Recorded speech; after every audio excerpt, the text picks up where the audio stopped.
what about this whole thing about looks, right? So it's really, again, I get frustrated with the black pill guys because they're so gloom and doom and thinking that it's only looks. And again, I'm realistic, saying that of course looks matter, especially on online dating, right? It's like, okay, but what do you think about the emphasis? How valuable are looks? Where is it, like the whole looks money status? Where do you kind of sit on that? Especially, I'm talking to the guys here. Maybe we can help them out that have been kind of brainwashed to this black pill mentality. And they're like, no, everyone else is lying. It's just like, we have the scientific proof of the jawline. I can tell you it's this. And we did Tinder experiments and it's this. What do you think about that? I mean, looks, they're definitely not going to hurt you. I mean, they will help you get in the door.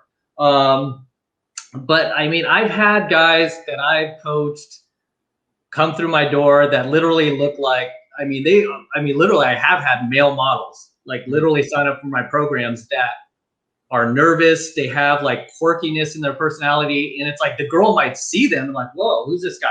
And then once they start talking, they realize like, shit, this guy's like lacking confidence. He's socially awkward. Yeah, he's good looking, but that's about it. So your looks can only take you so far. Yeah, they can kick open the door for you.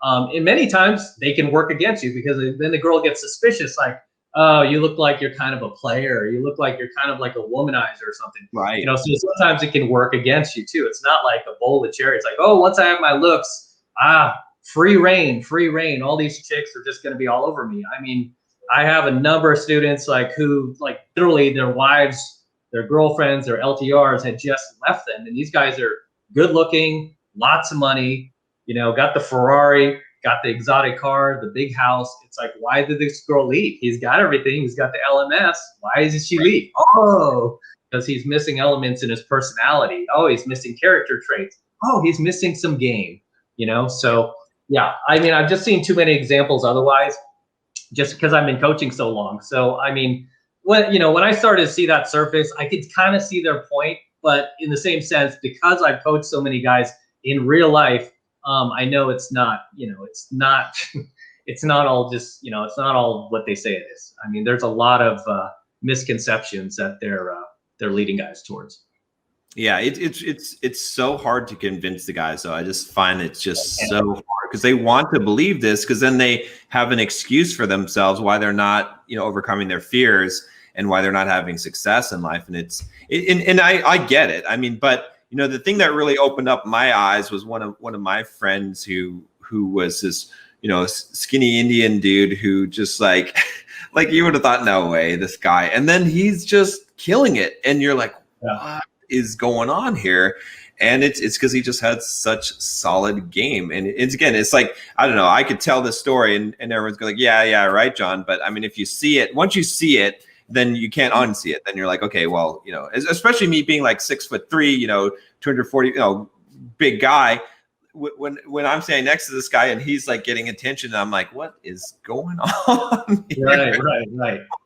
Wait a minute here. And but I guess you see enough examples. And like you said, there's actually this movie. I was trying to think of the movie clip, but maybe you know it. But it's such a good example. I should do a video on it. But I remember seeing it recently where these girls are at this pool. I think these older ladies, and they see this guy, studly looking, just ripped guy walk up, and then he goes to talk to him, and he has this really like Hoosier or whatever Canadian accent that's like just and this high pitched voice, and they just start laughing at him.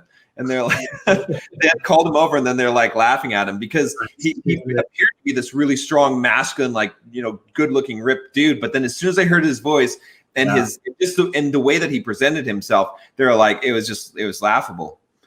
Yeah. I mean, I used to game with a guy, one of my wingmans for a couple of years back in the late 2000s and this guy was a model. He was like a French guy. He had this French accent and just great shape. And whenever we'd walk into a venue, it's like the girls automatically, I was invisible and they're like tunnel vision. But then once we'd get into set with the girls, that was a good thing he was good for. It's like he was great for bringing like the set to life. But once we'd start interacting, I mean, it's funny how like the value like would shift from him onto me, because I would just talk his looks away. I would quickly just talk his looks away. And all of a sudden it's like, oh, you know, he was almost feeling like, wow, you know, I'm just this DLB guy, even though I was trying to teach him game. But he was somebody who just kind of bought into the fact that I'm good looking, I get laid every once in a while, that's good enough for me. He could have been so much more potent if he just kind of like learned some more game, but he didn't. He was just like relying on looks. And because we went out together, I would take over the set, and it got to the point where he just stopped hanging out with me. Like literally, he was like, "I'm not hanging out with you anymore." I'm like, Yeah. that sucks. Yeah, it was like, I just want to go do my own thing. I'm like, okay, all right, whatever.